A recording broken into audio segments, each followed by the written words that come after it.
Hey everybody, just arriving back home after being out and about. I want to say thank you to those locally who just tried this Moodstruck mascara.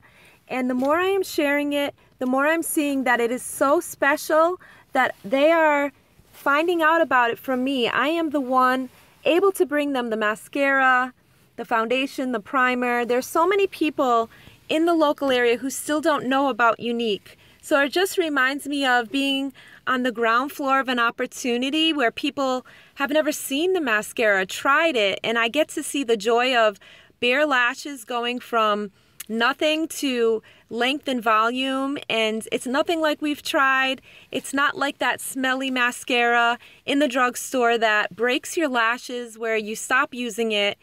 And in my experience, I had to smell the container because it was chopping. It was specifically the one in the orange container by, I think, CoverGirl.